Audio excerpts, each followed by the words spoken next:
Okay. If I can have your attention, it's 5:30, so we're going to call the January meeting to order. And the first item up is Mr. Oliver over here is going to lead us in the Pledge of Allegiance. If you would please stand. I pledge allegiance to the flag of the United States of America and to the republic for which it stands, one nation, under God, indivisible, with liberty and justice for all. Thanks, Butch. Our mission statement tonight will be read by Terry Draper. Beaufort County Schools will provide quality educational programs and services to ensure student academic and vocational success. Thank you. Do we have any public comment tonight? No one? Okay, so we'll move straight to approval of the agenda. Anything need to be added? Everybody looked over it? Is it okay? Any additions? move approval. Second. Okay, got a motion and a second. All in favor, say aye. Aye. Anyone opposed? Okay. Approval of the board minutes, and I think there's 4 sets on here, I believe, and I'm sure you've had time to look over those. So, what's the pleasure? So moved. Okay. Second. Okay, we have a motion and a second. Any further discussion? If not, all in favor, say aye. Aye. Okay, any opposed? Okay, the minutes are approved. And that's going to carry us into our public recognition. And tonight, that will be Ms. Karen Walker and Nicole will be doing it together.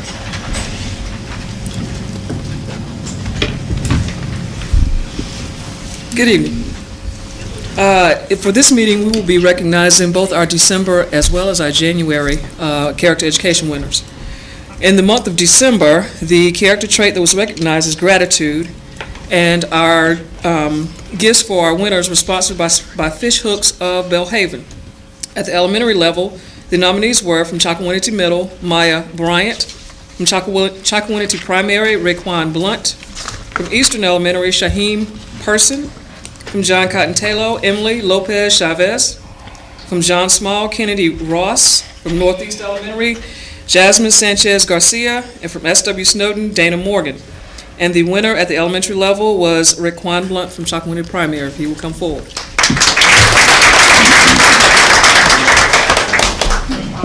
So they can get your pretty face, or Okay. your handsome face on there. Raekwon is a 3rd grader at Chocowinity Primary. His mother is Ms. Sharon Hopkins, if she will stand. And when he was presented by his teacher, Ms. Rhonda Godley, if she will stand as well. Okay. And Ms. Godley wrote, Raekwon Blunt is one of those special students you love to see coming through the door each day. He never misses the chance to say thank you or please. Just the other day, I spent a few minutes with him to discuss a new method of subtracting. Later that day, he came to me and said, I just wanted to thank you for helping me with my math. How sweet was that? When playing a game, many students want to know what they will get if they win.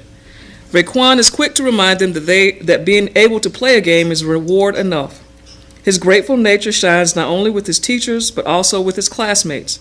Any little thing another student does for him is rewarded with a heartfelt thanks. For these reasons, I am proud to nominate Raekwon Blunt for this month's character trait, gratitude. He has certainly earned it. We say congratulations.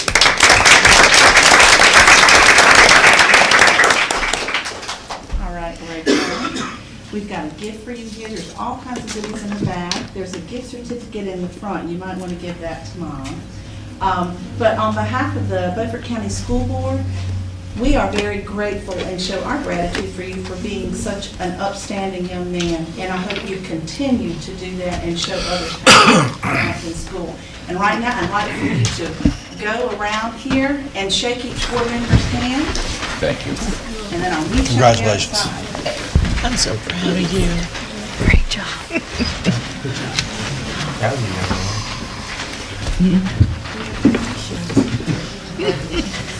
Good job, sir. Good job. If you want to take these and just have a seat, we're going to call you back up for a picture, okay? At the middle school level, the nominees were from Chocowinity Middle, Aaron Perkins; from Northeast Elementary, Brittany Bell; from P.S. Jones, Serenia Ramirez Palacios; and from S.W. Snowden, Danielle Harrell. And the winner at the middle school level was Serena Ramirez Palacios from P.S. Jones, so she will come forward.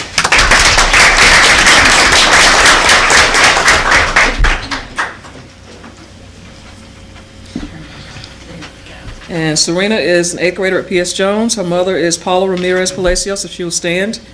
And she was presented by Mr. Grant Jenkins. If he's present, he will stand. Okay?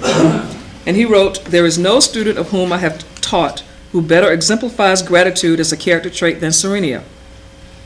Every act which she views as a kindness is returned in kind. The examples I have seen in the 2 different years I have taught her are innumerable, but I shall make an attempt to list them.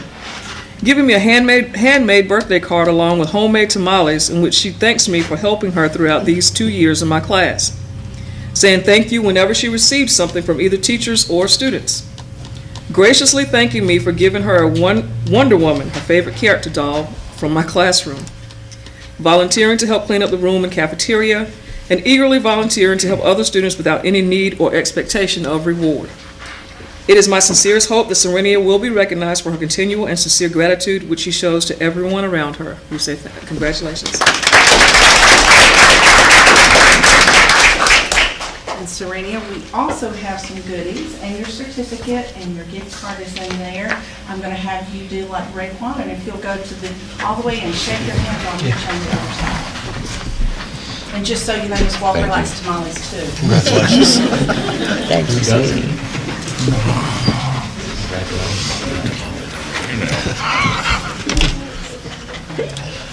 Good job. Congratulations.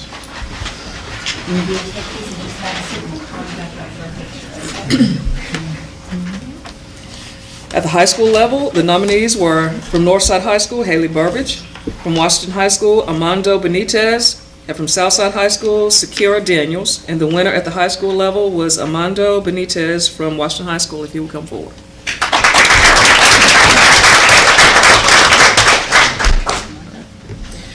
Armando is a 12th grader at Washington High School. His guardians are Maria and Fidi Benitez, if they will stand.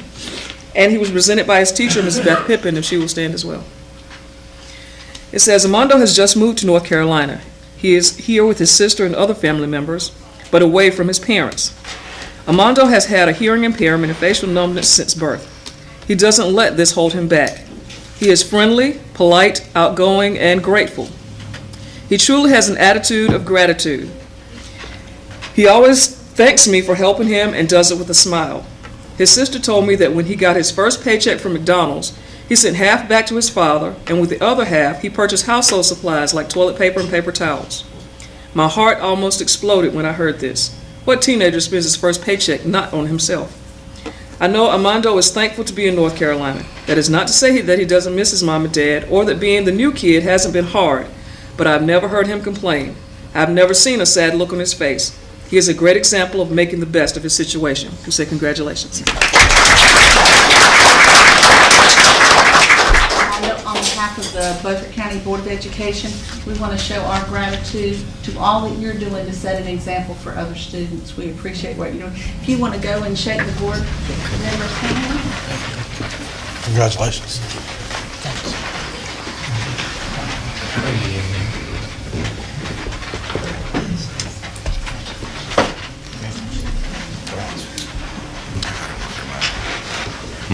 Had to download it, W. I gotta work them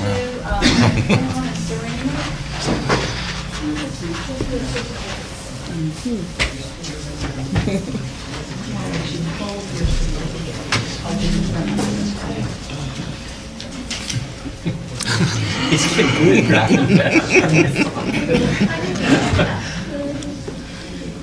I'm sure I can hop along like that. And it looks like it's easy.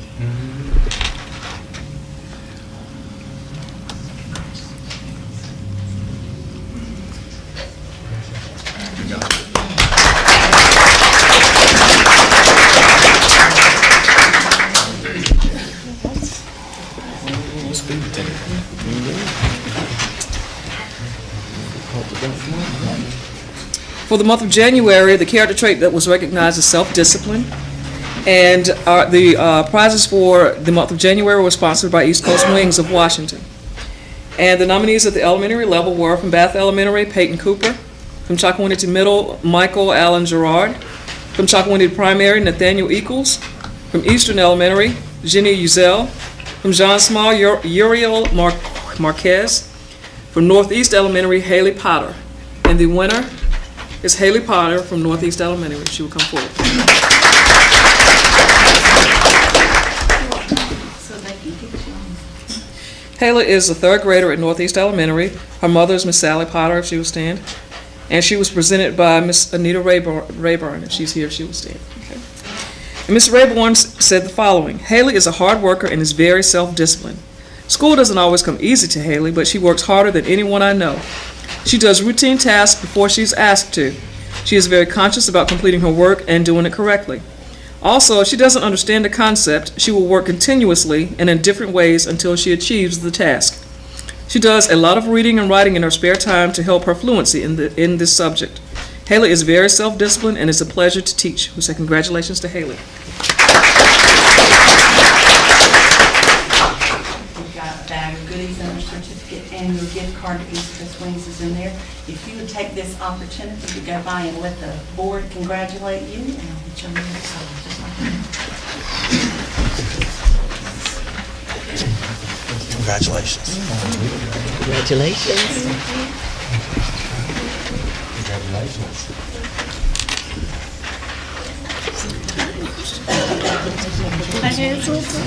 Congratulations.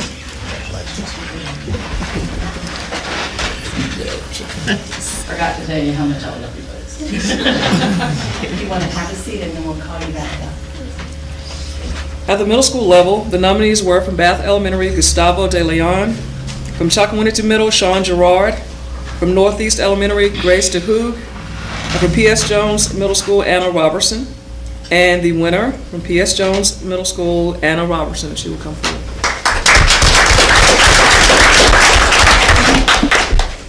Anna is a sixth grader at P.S. Jones. Her parents are Kelly and Stacy Robertson, if they will stand. And she was actually nominated twice by her teachers, Dawn Landon and Mrs. Krantz. All right? And we combined this as much as we could. It says, could you read 27 books in 3 months? Not picture books, but lengthy fiction and nonfiction selections on an advanced middle school reading list that includes novels that, let's just say, can be considered very challenging to an 11-year-old. Well, sixth grader Anna Robertson did just that. She devoured every book on the 2016-17 Battle of the Books list in less than 3 months. The list includes classics such as To Kill a Mockingbird, to new releases such as I Am Malaya. All the books have over 200 pages and are challenging. She didn't just read them, she comprehended them. Anna is able to answer any question regarding those books as well as name the author of each one. Since she is a sixth grader, she joined the group in late September, well after the group initially got together and began reading in April. And the other teacher wrote, in a world where self-discipline seems to be more of a rarity than a normality, there is a student in my class who exhibits self-discipline more than any other student I've ever seen before. This student is Anna Robertson. Anna sets lofty goals and accomplishes them with hard work and perseverance. Another example of how Anna has shown self-discipline was during the 6th grade spelling bee. She was the winner for my class, and in preparation to compete against the students from the other language arts classes, she memorized a list of 100 challenging spelling words. For the next few days, she studied the words and even had her parents and friends quiz her on them. Needless to say, she won the 6th grade spelling bee and will be representing the 6th grade in the school-wide spelling bee. I believe the number one trait needed to accomplish goals is self-discipline. Anna has more than enough of it. These were just 2 of the many examples I could have shared about Anna and how she exhibits self-discipline on a daily basis in the classroom. Anna is successful because of her drive and self-discipline, both of which will take her very far in life.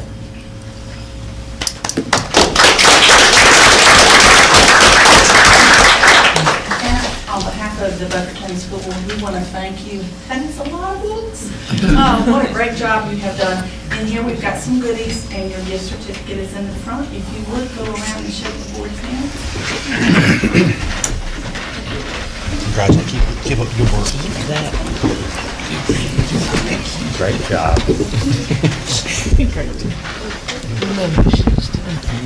Could be net meaningless. You need to let someone rub over my hair.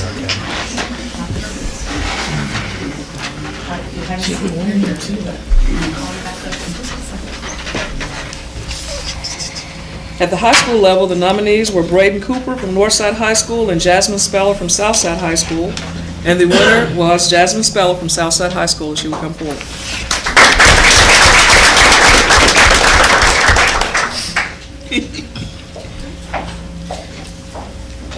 Jasmine is an 11th grader at Southside High School. Her mother is Miss Tamarica Miller, if she will stand.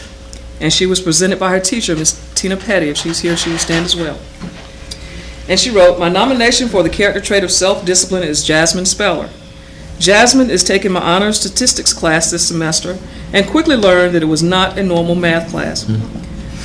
Her grades were lower than she was used to, and she wanted to drop the class so it wouldn't lower her GPA. When she found out it was too late to drop the class, she started studying for the class, and she spent hours on Khan Academy to raise her grade. As a result, Jasmine has increased her second 9 weeks grade by 10 points from the first 9 weeks and has completed the entire Khan Academy course for statistics. I am so proud of Jasmine for stepping up to the challenge and working harder instead of giving up or settling for less than she was capable of. You will go far in life, Jasmine, with this self-discipline." We say congratulations. Jasmine, on behalf of the Beaufort County School Board, not only do we want to present you with these goodies and the gift certificate, but I want to thank you for your hard work and self-discipline. That speaks of your character, and we're so proud of you. If you will go around and shake your hands off. The other two will come back up with your picture. Congratulations. Anna? And you said college on Friday.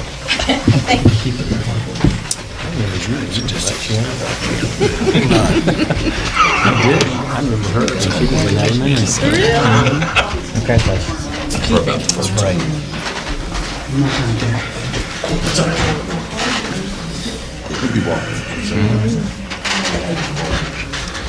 Little hop along, get up there.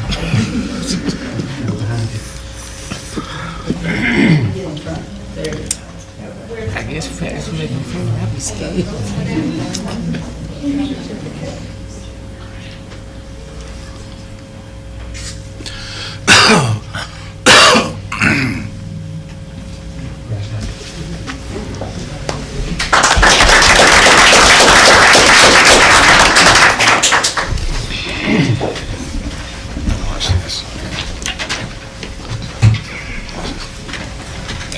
Is that it?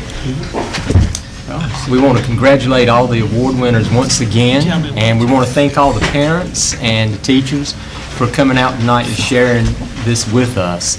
This is one of our favorite times of the meeting, especially if you stayed and saw the rest of the meeting. You would understand why. But if you came just for the awards part, you're welcome to leave now. We'll take a small pause before we enter into business portion, which you're welcome to stay. But we understand. This is usually when the room clears. We understand. Good to see you, bud. All right, take care. But thank you again for being here. Thank you. Thank you. See, Terry, can't get them to stay.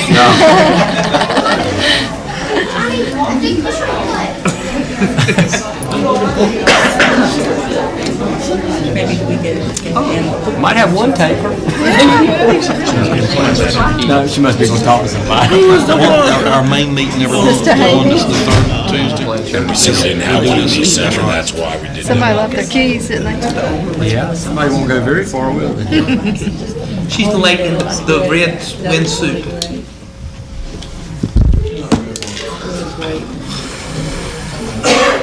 Run, catcher, Stan. Run. Can't go far if Stan has her keys. Won't be hard to catch her with it, Mark.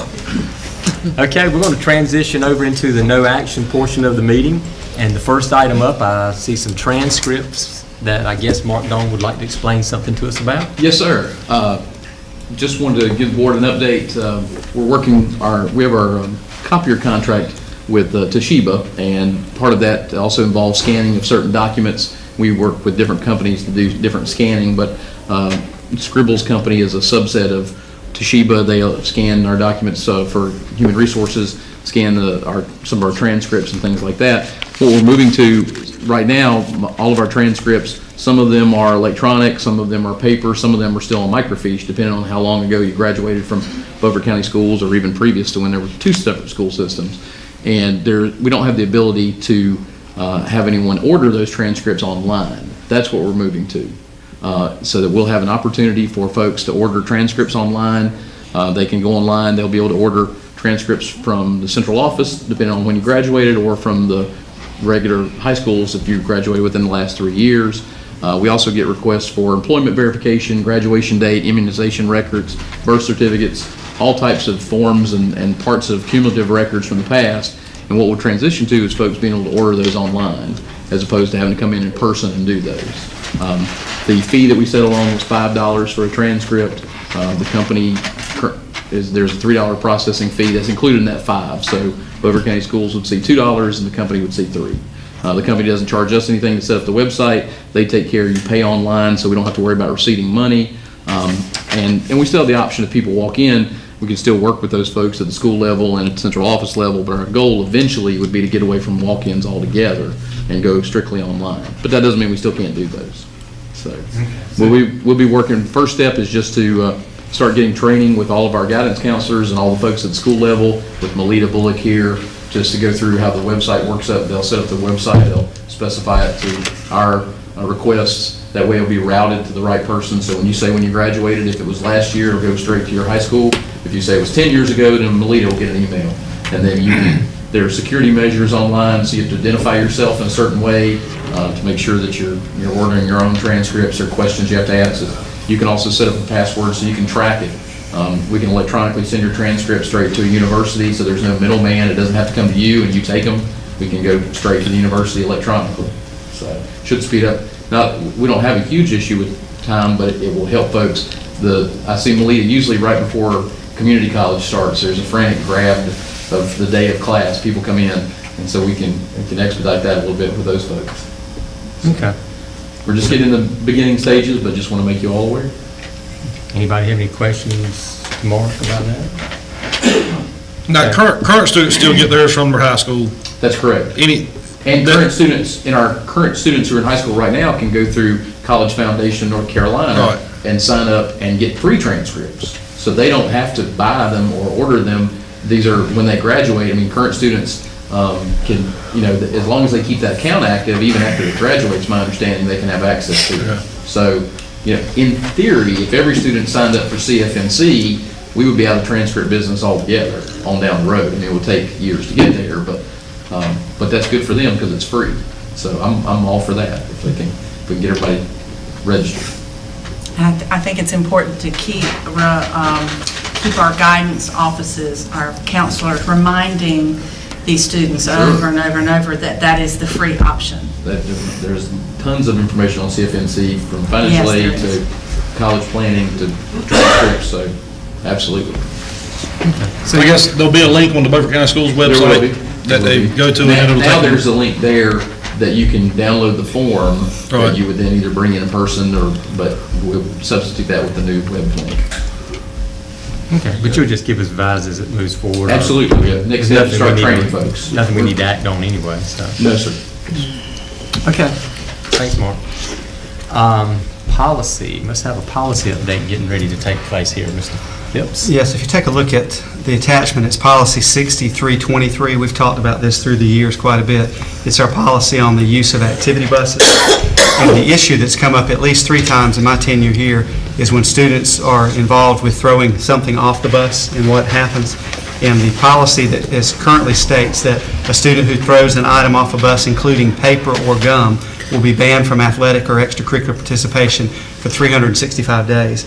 And the conversation that we've had is that we need to look at these situations on a case-by-case basis and have the consequences match the infraction. And what I wanted to do was to ask you to consider, and again, this sits on the table for a month, but I wanted to have something in writing for you to take a look at, and we'll also seek some feedback from the public and from our principals and others who may have some opinions. But number 12 would be stricken, as you see there, and the new number 12 would be just a rule that we shouldn't have to state it, but we need to state it. It says that students may not throw any object on the bus for safety reasons. We don't want that to happen. Number 13 would be that students may not throw any object from the bus, and that throwing objects out of the bus constitutes littering and may cause property damage and/or personal injury. And then number 14 gives a little bit more of a range for a principal to be able to take a look at the situation and apply the appropriate consequences. It says if a student does not follow rules on the bus, could be any of those, the student will be disciplined according to the Code of Student Conduct.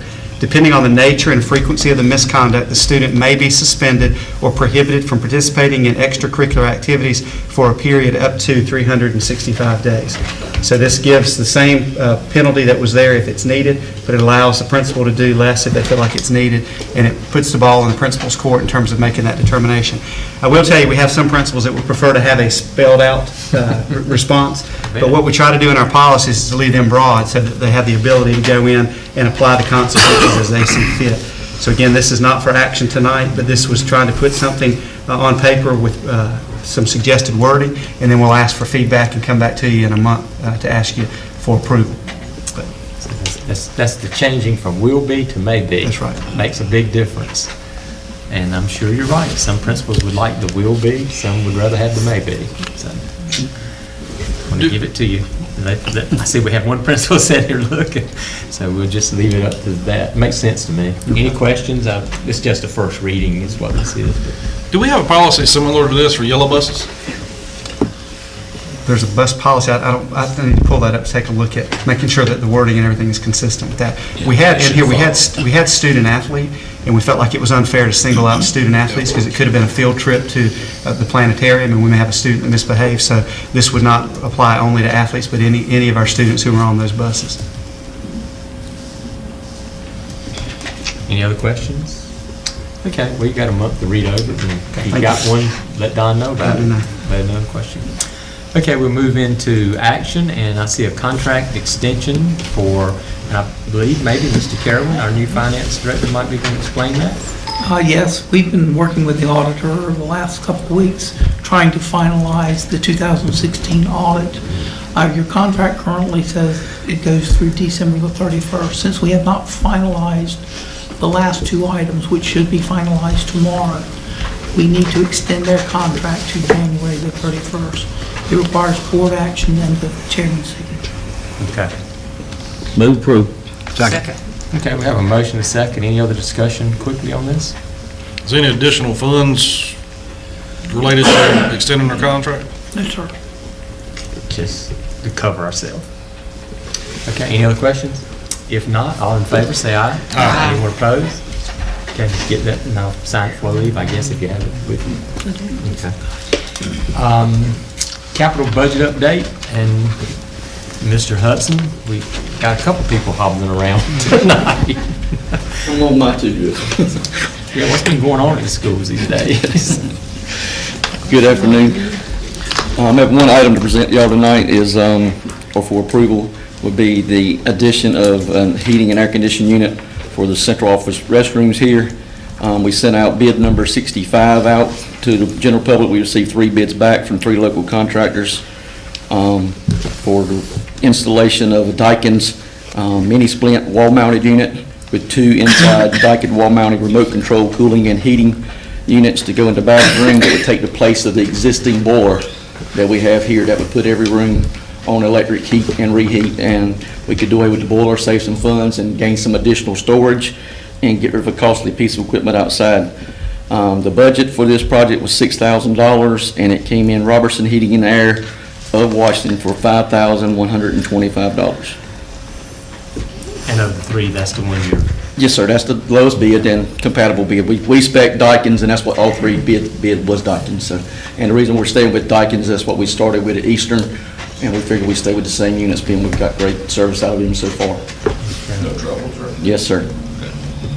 Were the other, excuse me? the other people bidding, were they from, were they local? Yes, ma'am. All 3 were local. All 3 Washington.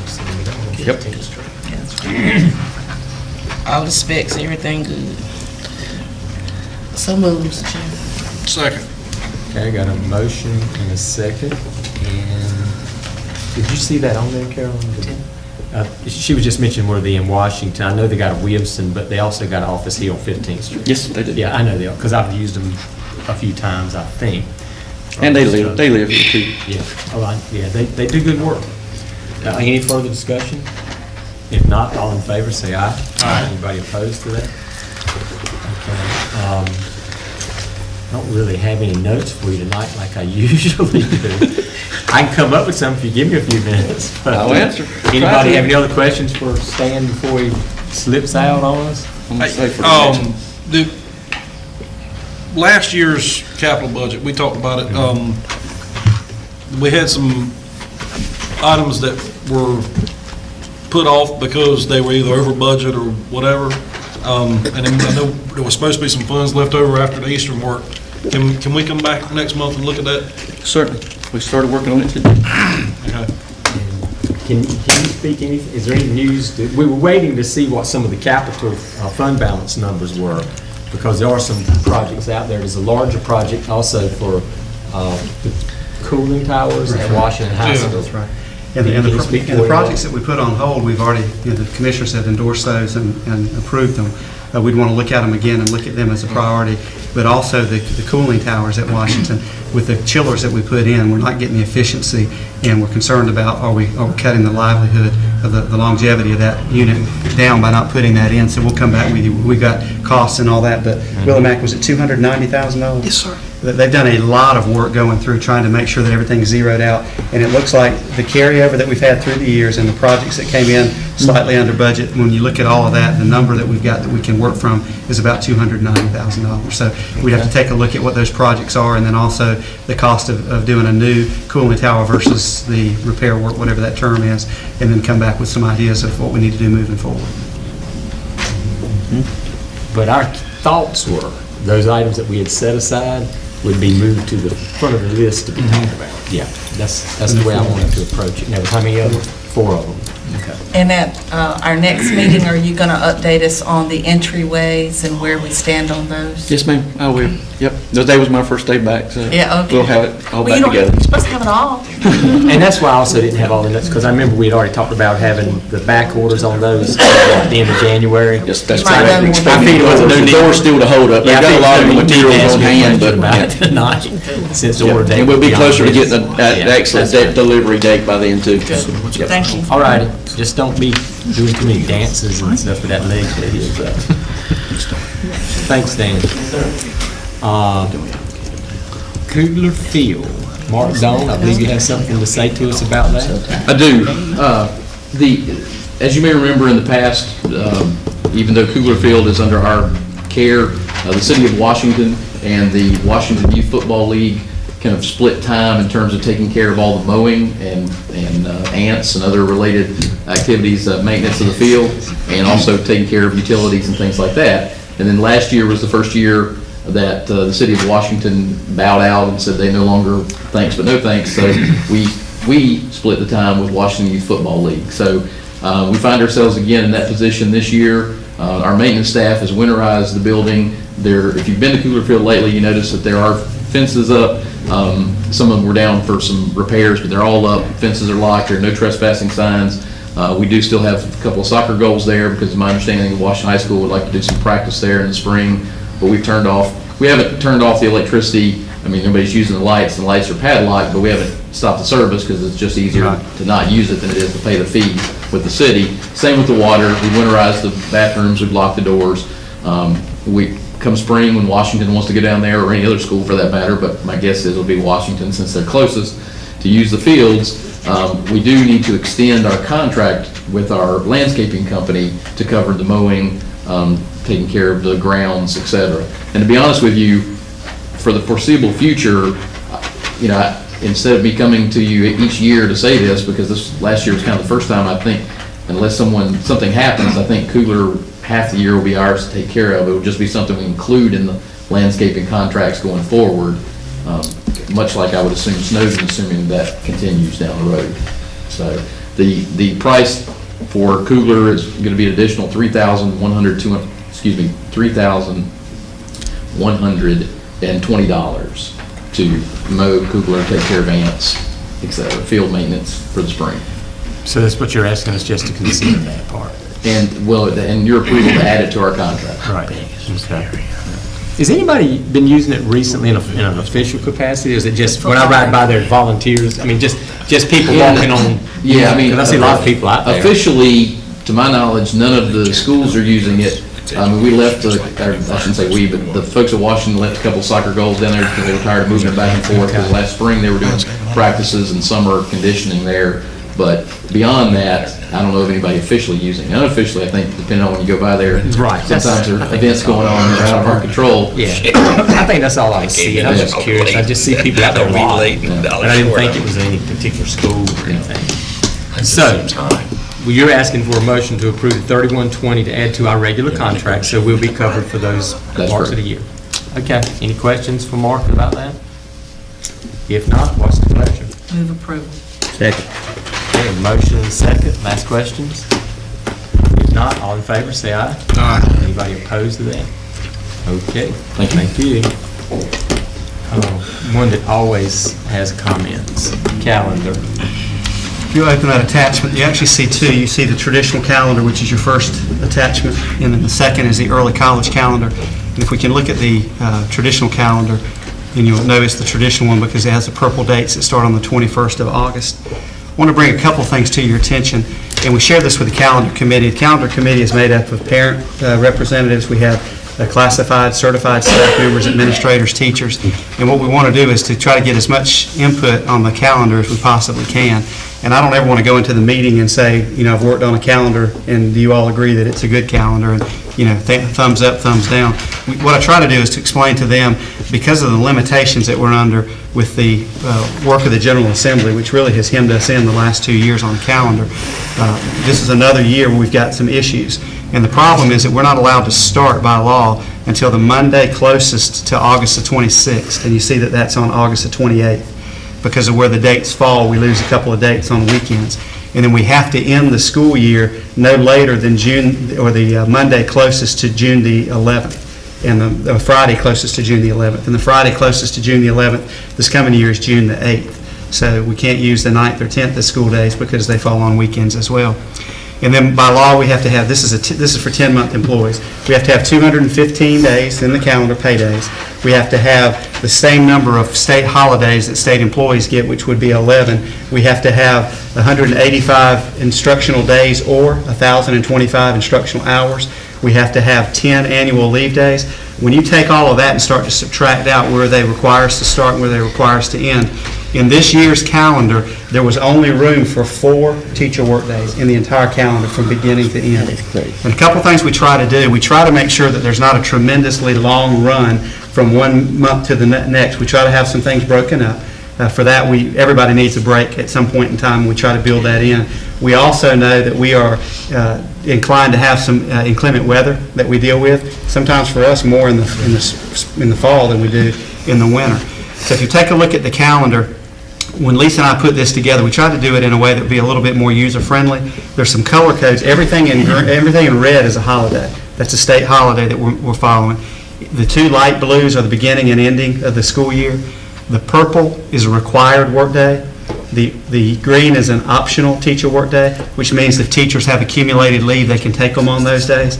The law also says that the local Board of Education shall designate 2 work days during the year as days that teachers can take annual leave. We built more than that in. You could do all of them if you wanted to, but our principals feel like we need to have required days at the beginning of the year, and then that Friday would be that first optional work day, and then students return on Monday. Then you have a holiday for Labor Day, and then we're in dire need of professional development.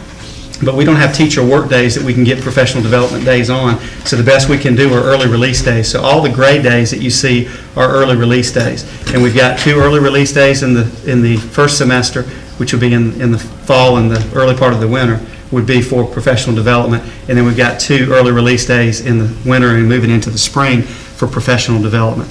And then the other gray days, the 31st would be the end of the first 9 weeks, and because we can't put a teacher work day in because we don't have enough days in the calendar to do that, that will be an early release day to allow teachers to do some things they need to do. Veterans Day, I've shared with you before, is the only day written in state law that we can't have school. So we always have Veterans Day off, and you see that on November the 10th. And then because we had 10 annual leave days, we put one in front of, the one thing that we've always been asked by the folks that have given us feedback on the calendar is to preserve the Wednesday before Thanksgiving for travel. And in the past, that's normally been a teacher work day. But because we had 10 annual leave days that we needed to use, we put an annual leave day there so teachers will have that Wednesday off without having to take, they don't have to take leave. What that means then is that we've got 9 more annual leave days to sprinkle throughout the year. If you look down to April, we're observing the holiday for Easter would be on Monday, Easter Monday, and then 4 annual leave days, so that would be our spring break or Easter break. So if you take that and add it to the annual leave day in November, that leaves us with 5 more that we have to put in. So we put those during the Christmas break. The holidays, state holidays, will be the 25th through the 27th, and then we have annual leave days in the days there that you see in yellow, and the 19th would be an early release day. So like they did this year, students would go on Monday and then early release on Tuesday to start their break. The difference that we have would be January. This year we went back to school on the day that most folks were observing New Year's Day, because New Year's Day fell on a Sunday, and we observed it on the Friday of the week prior to that. This year, if you take a look at it, New Year's Day is on a Monday, and then we are observing our holiday on the Monday like everyone else is, and then we'd be back to school on the 2nd. So even though we went back to school the 2nd this year, it's not the same as last year because of where the holidays fell. Martin Luther King Day, Martin Luther King Jr. Day is the 15th, and then the semester ends, and that's important, not just the grading period, but the semester for high school ends on Monday the 22nd. We've tried to give 2 days back to back. We just can't do that in the calendar this year because we only have 4 to work with. And again, we're trying to break up long months, so we put an optional teacher work day in February. We put an optional teacher work day in March, again, to try to break that up. But we know that we probably will wind up having to pick 1 or 2 of those days up for weather makeup days, but we built those in so that you see that. And then we gave the Good Friday as an early release day, number 1, because it's the end of the grading period the day prior, and that allows teachers to do some cleanup work and get ready for the final grading period. But also it's the Good Friday, the Friday before the break. Now, I want to tell you a couple of comments that we've had from individuals. We had several folks that wanted to know if we could do the 2 days in January, and we could do that, but what I'm telling everyone, if we add a work day in January on the 24th, you can only do that by taking it away somewhere else. It's not possible to add another work day into the instructional calendar. And the other request that I heard more than anything else was, would it be possible to flip the 9th and the 30th of March? And what teachers would like to have would be a work day prior to the long vacation that we have for spring break. And our thought is that we need that day earlier in March just because we may have some issues with inclement weather.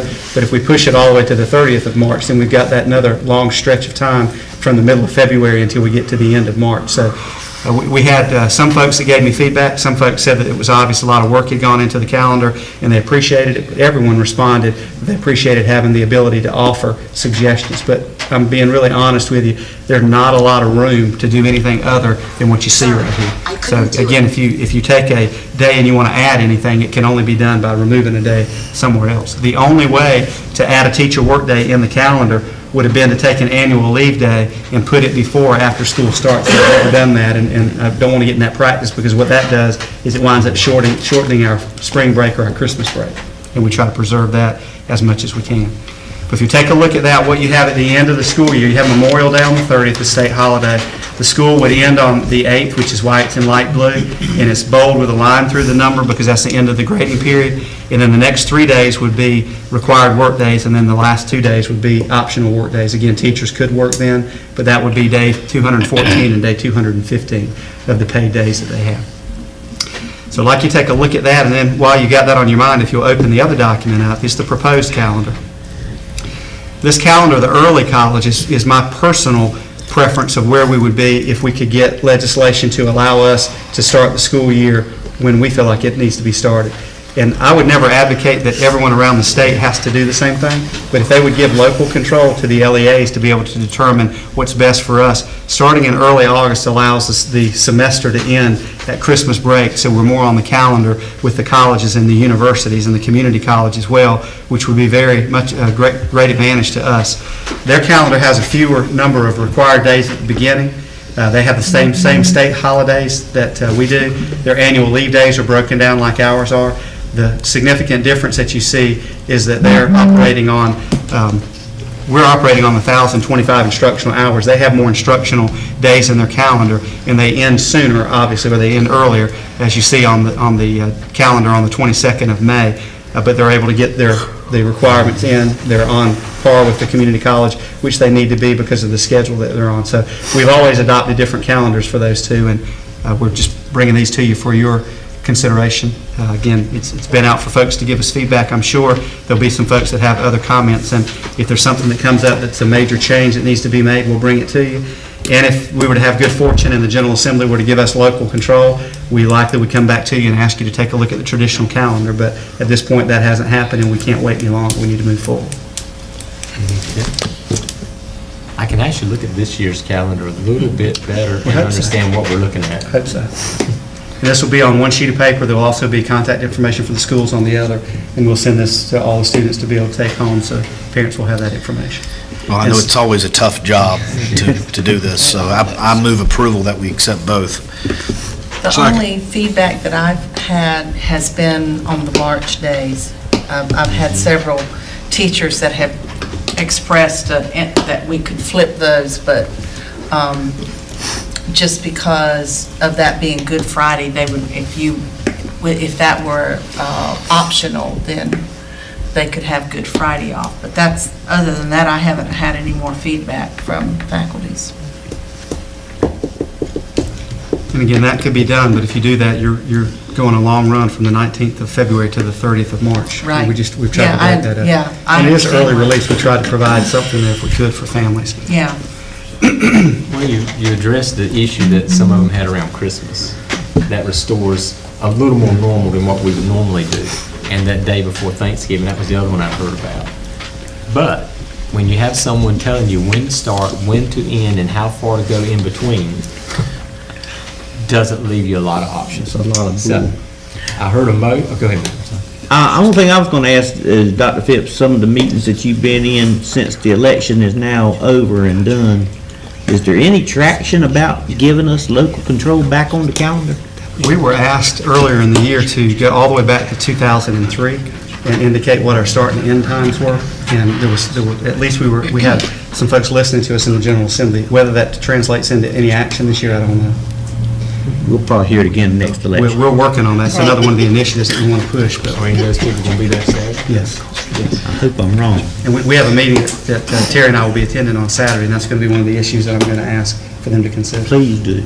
So if they consider it, would you entertain, even though we will have approved this tonight, if the votes approve it, would you entertain coming back to us? I would want to come back to you and to give you a look at what that calendar would look like and then ask you to consider it.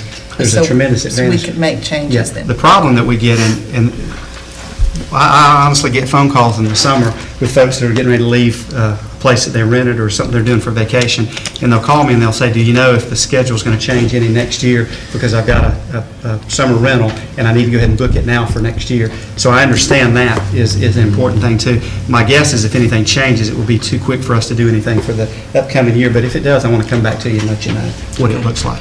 So that's why I've said I'm asking for approval here, but if something changes at the state level, then I may be coming back to you for an amended calendar if we have that opportunity. Okay. I know I heard a motion. Did I get a second over there? Yeah. Got a second over here. Any last questions? If not, all in favor, say aye. Aye. Anybody opposed to this? It's a job I wouldn't want to have to try to put together. Not sure how to do it. I don't like this one. I like this Mr. Chairman, did I understand that the superintendent and Lisa did this? I heard him say that they. I know years ago, we used to have a committee, and that was like a committee of 15, and They then, still do. We had a committee, but we actually put it on paper. Okay. The committee was here, it was about 20 or 25 members Okay. strong. And I know they actually sent that out evidently because I've had some people in the past that, I won't say complain, but question me about it. So this year, I saw them recently, and I said, did you get to look at their calendar? I said, I saw it was coming up. Right. And they said, yes, we did. I thought, okay, so when you decide to tell me later you don't like it, I'll say, remember you told me you looked at it. that's right. Okay, so I'll entertain a motion to go to closed sessions. I move that we go into closed session pursuant to General Statute 143-318.11A1 to prevent disclosure of confidential personnel files under General Statute 115C-321. Second. Okay, we have a motion, a second, to go into closed session. All in favor, say aye. Aye. Anybody opposed? Okay. We're in closed session, but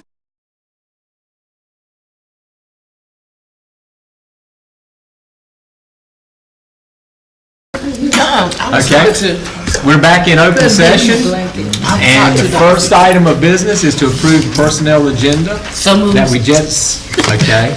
That we just went over. Do I need to hear a motion? Second. Got a motion and a second, and I'll give you time. Yes, I'd like to recuse myself from item 3 of the, what we're going to vote on. On the tutor part, especially. Yes. Right. Got a note of that. Okay. All in favor, say aye. Aye. Anybody opposed? Thank you, Mike. And calendar for January, February, which we're halfway through January. If you take a look, we have the 26th of January as our second part of our board retreat. We're going to follow up with some things as we go into our budget work that I want to make sure that you're well aware of. And then we have February 7th is our normal first of the month board meeting, our work session at 5 o'clock, and then the 21st is our regular monthly meeting at the end at 5:30. We may need to add a budget workshop in there, just depending on how quickly we get information and what we can do, but we'll work with you on that by early February. But right now, we have no information on planning allotments or anything else on the local current expense. We'll start to put some things together on the capital side. Okay. Board member updates? Superintendent updates? Yeah, I want to share, we have a blood drive scheduled here Wednesday, February the 1st, 1 to 6 p.m. It'll be here in the building at Central Services. I'd like to invite anybody to come out who'd like to be a part of that and donate. We certainly can use that in our community. And then a couple of other things I want to share with our board. I handed out a document from Rod Malone from Tharrington and Smith, and this is in reference to a court decision that was made by Judge Donald Stevens, recently granted a motion made in the Bertie County Board of Education versus Janet Cowell. Why is that important to us? We're one of the parties in that, and at issue was a payment for improper equipment fees. And these were fees that had not been turned back over to LEAs as they should have been. And once a copy of the exhibit from the state's received, then the LEAs will all be aware of how much money they would receive. These are not fees that come from the local municipalities. They're actually charged and received by the state. So I just wanted you to be aware that that court case had been taken care of, and then there'll be some forthcoming information. And I've had a couple folks ask about graduation times. You all may recall that we're going to do all of our graduations, with the exception of early college, on Saturday, June the 10th. You wish. And what this is going to involve is several, obviously, graduations going on the same day, but we'll get them all taken care of, and we felt like a Saturday graduation would allow more families to participate. But our schedule is Washington High School at 8:30. We're doing that because of the heat that's all around in June. They could get theirs done outside and be able to take care of that. Ed Tech would be at 11 o'clock at the community college like it normally is. We go from Ed Tech to North Side at 1, and then South Side at 3:30. And we'd have 4 of those graduations will be wrapped up all in one day. So it'll be a busy day for those of us that are going to go to all of those, and we encourage you to go to as many as you can. But our students and the families love to see board members there, and we love to have you there as well. And just wanted you to have those dates. Again, Washington 8:30, Ed Tech at 11, Northside High School at 1, and Southside at 3:30. Okay, good deal. Anything else? Thanks for your time, and I'll make a motion to adjourn. Second. got a motion and a second to adjourn. All in favor, say aye. Aye. Thank you.